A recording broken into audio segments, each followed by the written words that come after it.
तो next topic हमारे पास है कंडीशनल प्रोबेबिलिटी।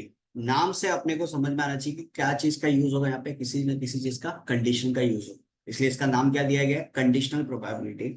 जैसे कि क्या बोल रहा है कि let A and B with the two events, A और बी हमारे पास दो इवेंट है जहां पे अपने को प्रोबेबिलिटी किसकी निकालनी है, ए की प्रोबेबिलिटी निकालनी है। और ये बोला जा रहा है कि बी इवेंट जो वो पहले से हो चुका है।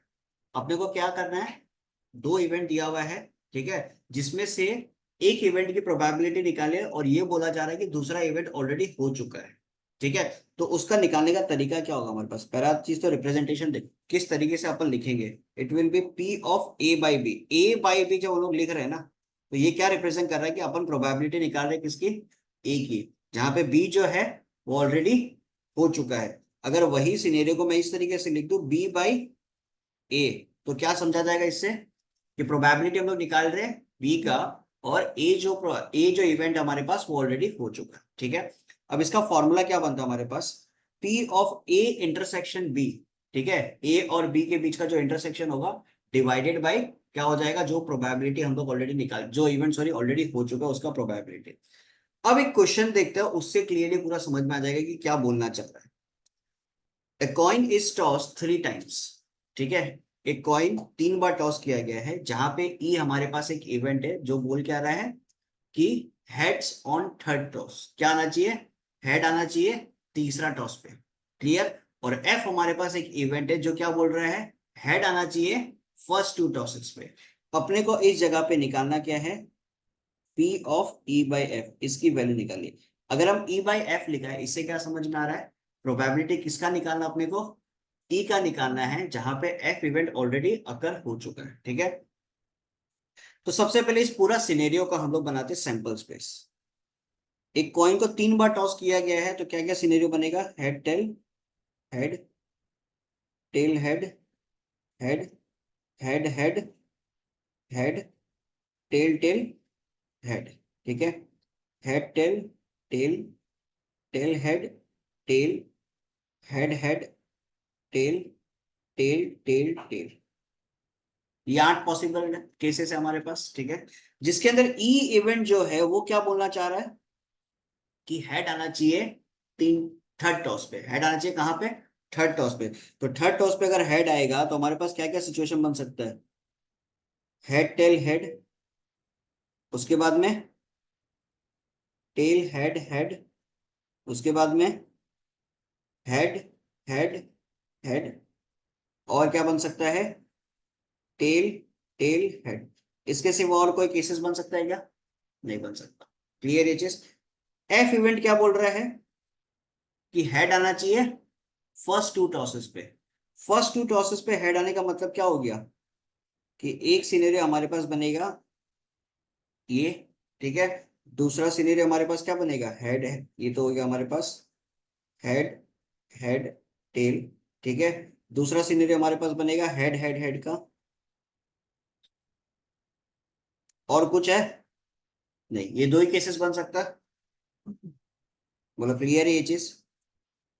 तो अब यहां से प्रोबेबिलिटी ऑफ ई आप निकाल सकते हो क्या, ई का प्रोबेबिलिटी क्या होगा, कितने केसेस हमारे पास, 4, तो 4/8 लिख दिया। एफ का प्रोबेबिलिटी निकाल सकता है, कितना हो जाएगा। ठीक है, ई और एफ में कोई इंटरसेक्शन है क्या, ई और एफ में कोई इंटरसेक्शन है, क्या इंटरसेक्शन है, हेड हेड हेड, ये हमारे पास इंटरसेक्शन है।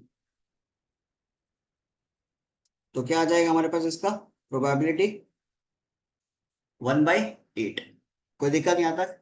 अब आपको क्या निकालना था, ई बाई एफ निकालना आपको। तो ई बाई एफ के लिए क्या लिखोगे, ई intersection F divided by probability of F. कोई दिक्कत इसमें। तो ई इंटरसेक्शन एफ आपके पास क्या दिया हुआ है, 1/8। पी ऑफ एफ क्या दिया हुआ आपके पास, 2/8। तो अल्टीमेटली आपके पास प्रोबेबिलिटी क्या आया, बोलो।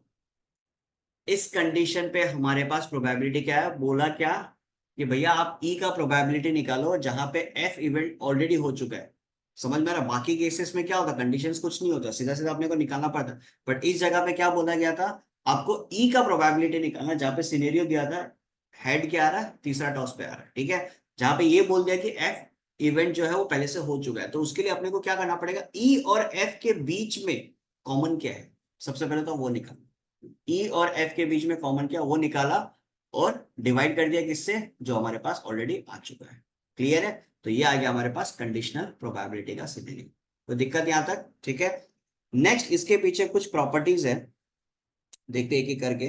प्रॉपर्टी वन क्या कहता है, the conditional probability of an event A and B has occurred lies between 0 और 1। तो एक चीज तो देखो अपन पहले से पढ़ते हुए आ रहे हैं कि प्रोबेबिलिटी का जो वैल्यू होता है वो हमेशा 0 और 1 के बीच में ही लाई करेगा, ठीक है ना।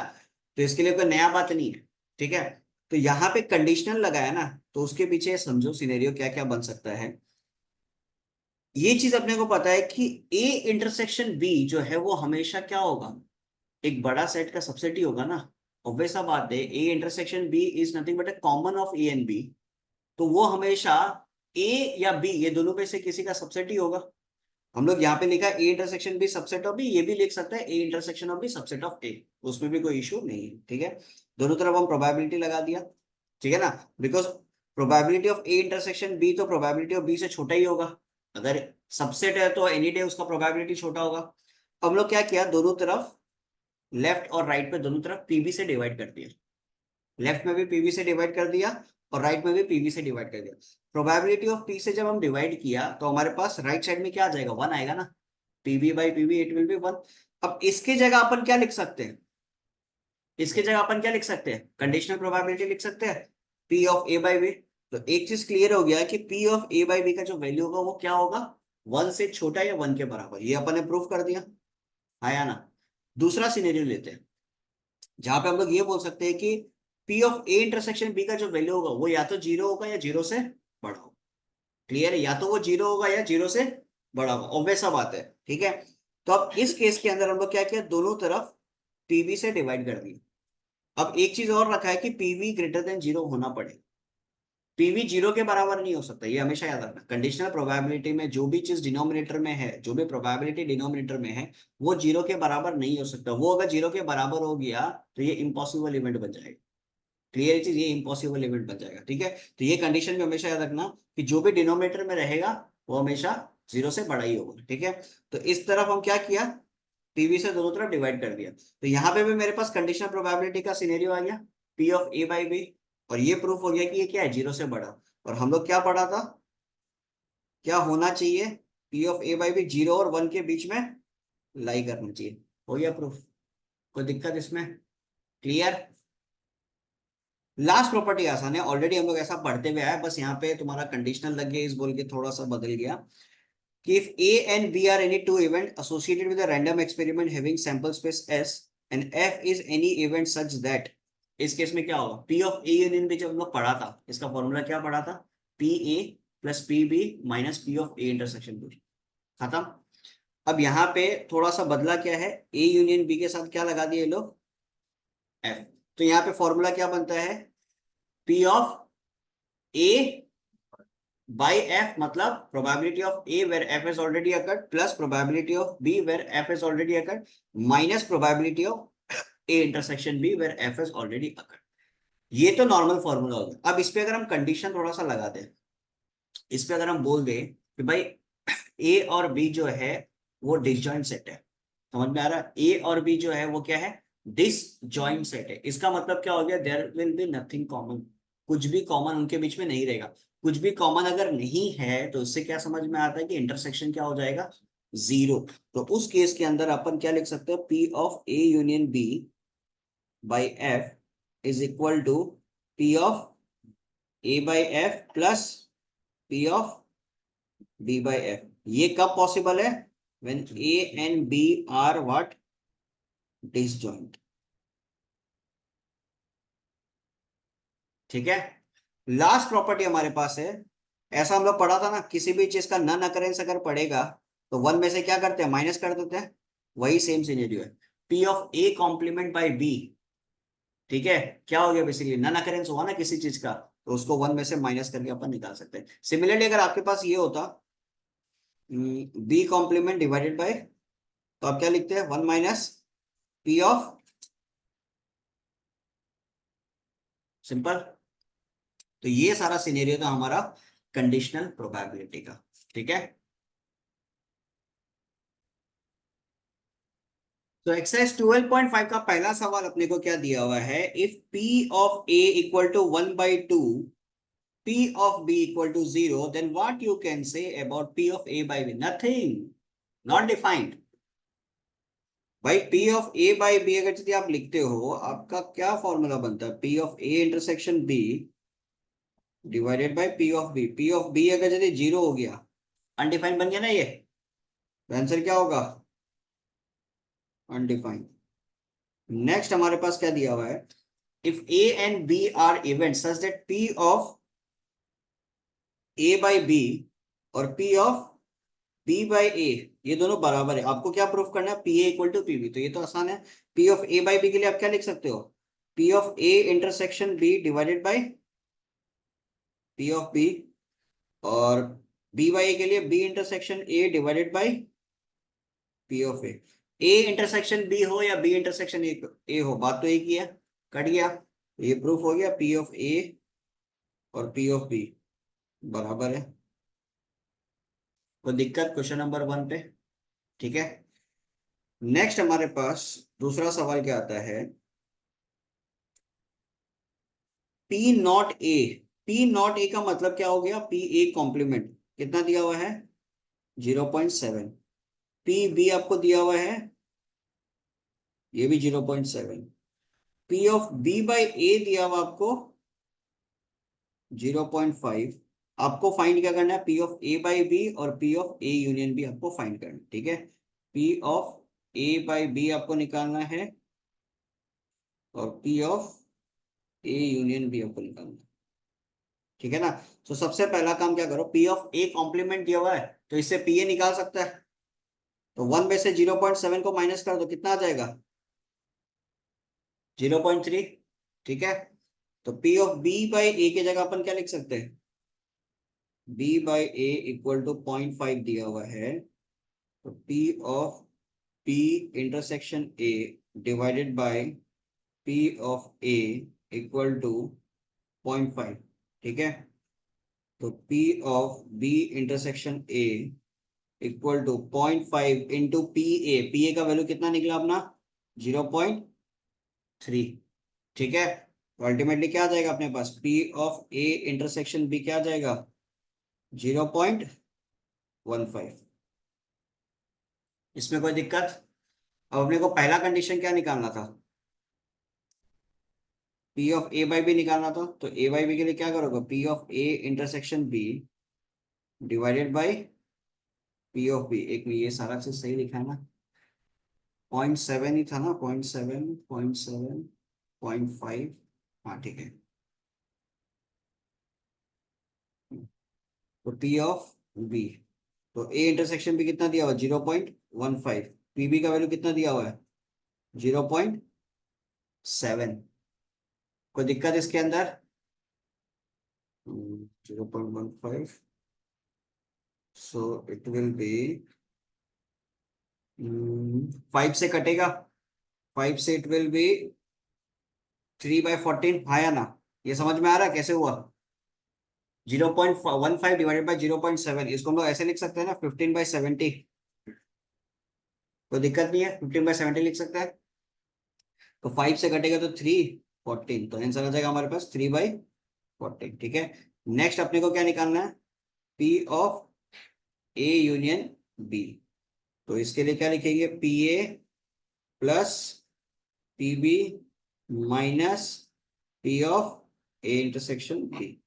तो पी ए की जगह क्या लिखेंगे, 0.3, पीबी की जगह क्या लिखेंगे, 0.7, माइनस इंटरसेक्शन की जगह क्या लिखेंगे, 0.15। तो 0.3 प्लस 0.7, 1 माइनस 0.15 कितना हो जाएगा, 0.85। सो this will be your required answer for question number 2। कोई दिक्कत यहां तक? ठीक है, नेक्स्ट क्वेश्चन नंबर 3 करते हैं।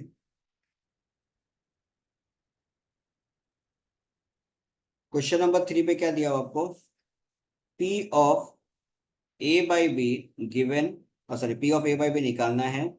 पी ऑफ ए दिया हुआ है 1/5, पी ऑफ बी दिया हुआ है 2/5 P of A union B आपको निकालना है 3/5। तो देखो P ऑफ A बाई भी निकालने जाओगे तो आपको इंटरसेक्शन का रिक्वायरमेंट पड़ेगा, तो पहले इंटरसेक्शन निकाल लो।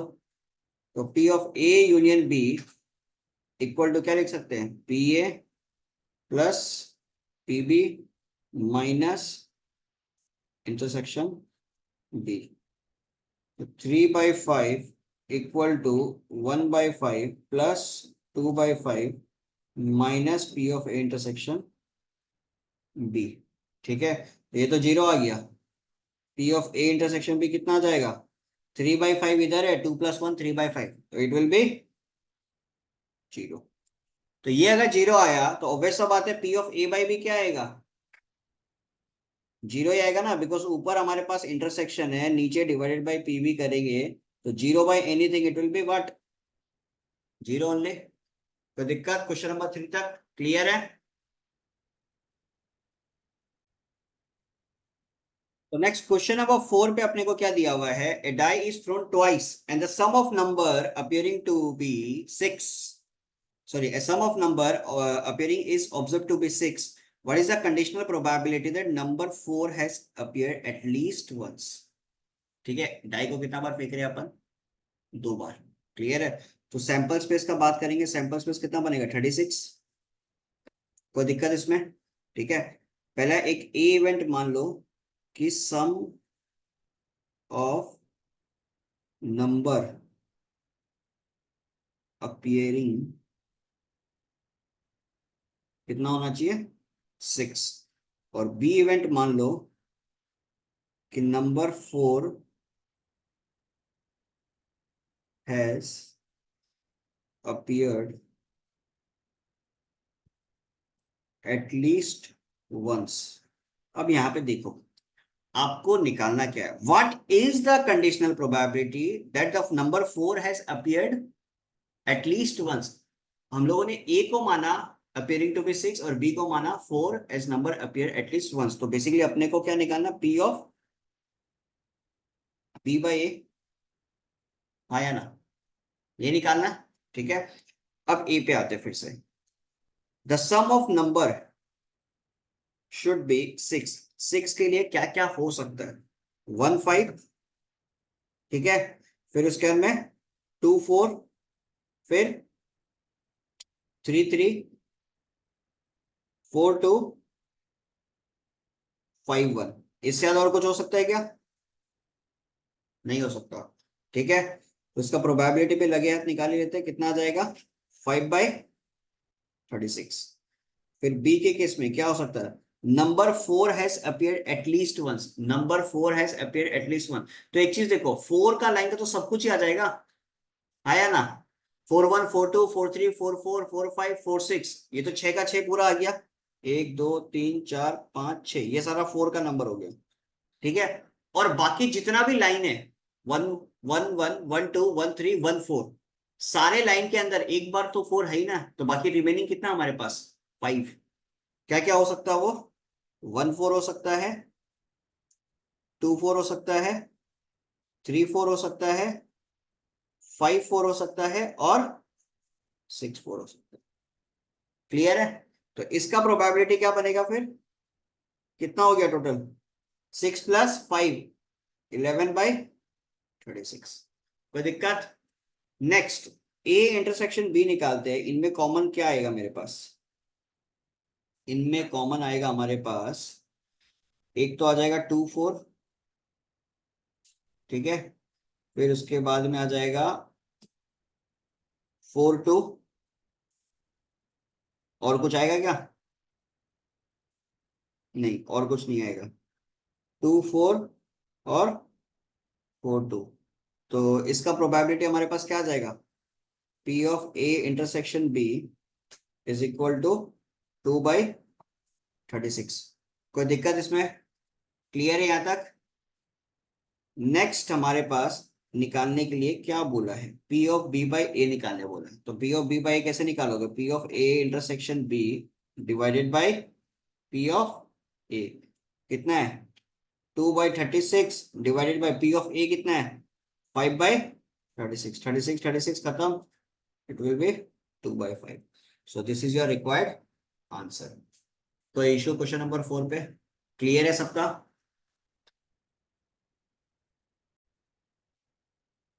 क्वेश्चन नंबर 5 सेम टाइप का क्वेश्चन है 4 की तरह, तो ये होमवर्क रहेगा आपका. क्वेश्चन नंबर 6 देखिए. A family has two children. What is the probability that both the children are boys given that at least one of them is a boy? ठीक है, दो चिल्ड्रन है, तो इसका सैंपल स्पेस बनाने जाएंगे तो क्या क्या बन सकता है हमारे पास? बॉय बॉय, बॉय गर्ल, फिर उसके बाद गर्ल बॉय, और इससे ज्यादा कुछ नहीं बन सकता. ठीक है, अब इवेंट्स मानते हैं. लेट ए इवेंट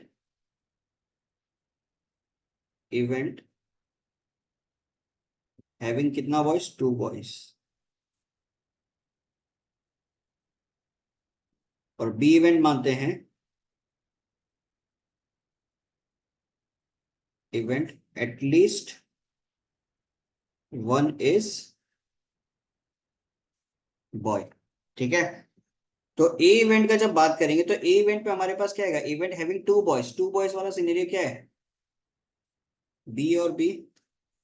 तो प्रोबेबिलिटी ऑफ ए क्या बनेगा? 1/4. बी इवेंट पे क्या बोल रहा है? At least one is boy. तो बी बी, फिर बी जी, और जी बी. तो क्या आ जाएगा हमारे पास? 3/4. इनका इंटरसेक्शन करेंगे, इंटरसेक्शन पे क्या आ जाएगा हमारे पास? B B. सो ये भी क्या बनेगा? 1/4. आपको क्या निकालना था? What is the probability that the children are boys given that at least one of them is boy? तो मतलब b by a आपको निकालना है. तो p of b intersection a divided by p of a.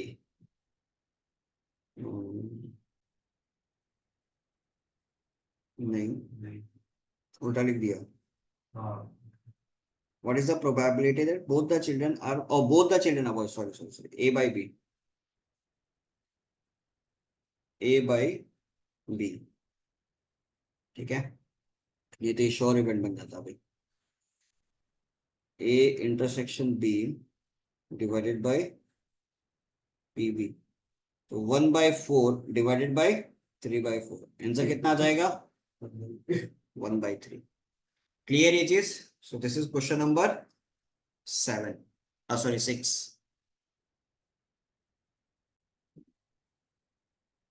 तो question number 7 पे अपने पास क्या दिया हुआ है? One card is drawn from a well shuffled pack of 52 cards. If E is the event, the card drawn is a king or a queen. F is the event, the card drawn is a queen or an ace. Then find the probability of conditional event E by F. तो directly बोल ही दिया सब कुछ. ठीक है ना? तो E event क्या बोल रहा है आपको? कार्ड ड्रॉन क्या होना चाहिए? इज ए किंग और क्वीन. ठीक है, और F इवेंट जो है वो क्या होना चाहिए? Card drawn is an what? Queen और एस. तो सीधा सा बात है, इनके बीच में कॉमन क्या होगा? क्वीन ही होगा. ठीक है, तो प्रोबेबिलिटी ऑफ ई अगर हम लोग निकालते हैं, एक ही कार्ड ड्रॉ हो रहा है, कार्ड तो एक ही ड्रॉ हो रहा है, वन कार्ड इज ड्रॉन. ठीक है, तो प्रोबेबिलिटी ऑफ ई के केस में क्या हो जाएगा? किंग कितना होता है? 4. क्वीन कितना होता है? 4. तो 4 + 4 8. तो प्रोबेबिलिटी ऑफ ई कितना हो जाएगा? 8/52. प्रोबेबिलिटी ऑफ एफ कितना हो जाएगा? क्वीन कितना होता है? 4. एस कितना होता है? 4. तो ये भी कितना हो जाएगा? 8/52. इनके बीच का इंटरसेक्शन का बात करेगा. ठीक है, probability of E intersection F. तो ई इंटरसेक्शन एफ के केस के अंदर क्या हो जाएगा? हमारे पास कॉमन क्या है? क्वीन. तो क्वीन होता कितना है? 4. तो इट विल बी 4/52. आपको क्या निकालना है? P of E by F. तो P of E intersection F divided by, ठीक है, ई इंटरसेक्शन एफ पे आपके पास क्या आ जाएगा? 4/52. एफ पे क्या आ जाएगा? 8/52. तो हमारे पास फाइनली क्या आ जाएगा? 4/8 विच इज नथिंग बट 1/2. कोई दिक्कत क्वेश्चन नंबर 7 तक? क्लियर यहाँ तक?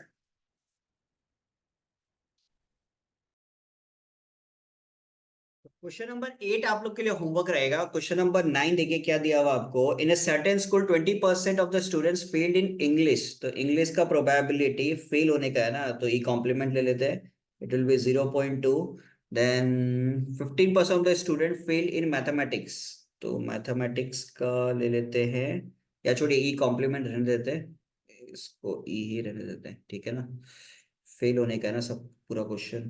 तो मैथमेटिक्स के लिए हमारे पास 0.15। then 10% of the student failed in both English and mathematics। तो मैथमेटिक्स और इंग्लिश में फेल होने का है हमारे पास 10%, दैट इज 0.1। ठीक है, आपको सवाल पूछा, student is selected random if he passed in English, what is the probability that he also passed in mathematics. Okay, तो पहले तो इनका पास होने का भी प्रोबेबिलिटी निकाल लेते हैं। इंग्लिश में पास होने का प्रोबेबिलिटी क्या हो जाएगा, 1 माइनस 0.2, इट विल बी 0.8। फिर मैथ्स में पास होने का प्रोबेबिलिटी क्या हो जाएगा, 1 माइनस 0.15, इट विल बी 0.85। अब सवाल क्या पूछा है कि भैया किस में पास हो गया, if he passed in English, if he pass in English what is the probability he also passed in mathematics. तो m complement by e complement, तो हमारे पास सिचुएशन क्या आ जाएगा, m complement intersection e complement divided by probability of e complement, खत्म। ठीक है, देन इसके जगह क्या लिख सकते हैं, m union e complement divided by p of e complement की जगह लिख सकते हैं 0.8। ठीक है, तो 1 minus probability of e plus probability of m minus probability of m intersection f divided by 0.8। तो क्या हो जाएगा हमारे पास situation, 1 minus probability of e कितना हो गया 0.2 प्लस m कितना हो जाएगा 0.15 minus m intersection f 0.1 divided by 0.8। तो इसको थोड़ा सा सॉल्व कर लेते हैं, क्या आ जाएगा 0.2 प्लस 0.15, इट विल बी 0.35। 0.35 में से 1 गया 0.25, तो 1 minus 0.25 divided by 0.8 which will B 0.75 divided by 0.8। तो 5 से कट होगा तो इट विल बी 15, 75/80, एक बार ऐसे लिख लेते हैं, 5 से कट करेंगे 15 डिवाइडेड बाय 16, ये सिनेरियो हमारे पास आएगा।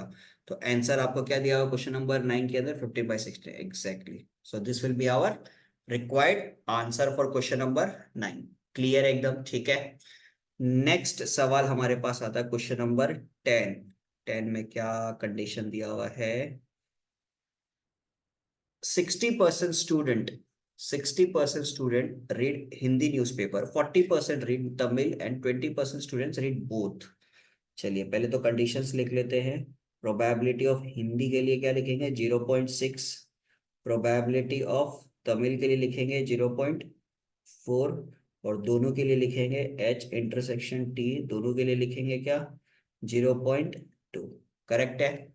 Find the probability that a student selected random reads Tamil newspaper given that he has already read Hindi newspaper। ठीक है, तो पहला सिनेरियो है तमिल, और जहां पे क्या पढ़ चुका है हिंदी, तो क्या हो जाएगा Tamil intersection Hindi divided by probability of Hindi, so it will be 0.2 divided bye 0.6, तो आंसर आ जाएगा आपके पास 1/3, खत्म। नेक्स्ट आपके पास है हिंदी पढ़ चुका है, सॉरी हिंदी का, हाँ ठीक है, Hindi newspaper given that he has already read Tamil newspaper, तो हिंदी बाय तमिल, तो Hindi intersection Tamil divided by probability of Tamil 0.2 divided by 0.4 which will be 1/2, खत्म कहानी। लास्ट क्वेश्चन हमारे पास है, neither Hindi nor Tamil, neither Hindi nor Tamil मतलब h complement intersection t complement, basically it will be h union t complement, so हम लोग लिख सकते हैं 1 minus probability of h union t।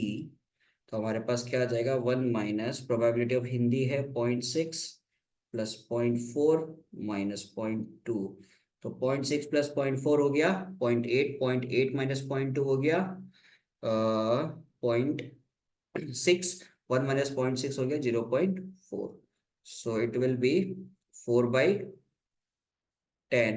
कुछ गड़बड़ आ रहा है क्या? 0.6 प्लस 0. ओहो sorry sorry sorry, 0.6 plus 0.4, 1 minus 0.2 0.8 हो गया, तो 1 माइनस 0.8 हो जाएगा ना, सो इट विल बी 0.2। तो हमारे पास हो जाएगा 2/10 which is 1/5। So this will be our required answer. और यहाँ पे हम लोगों ने कंप्लीट कर लिया एक्सरसाइज 12.5। ठीक है, आई होप आप सबको पसंद आया होगा एंड सब कुछ समझ में आ रहा है। कहीं पे भी कोई इश्यू है तो आप आराम से कमेंट बॉक्स में मेरे को पूछ सकते हो। Thank you so much.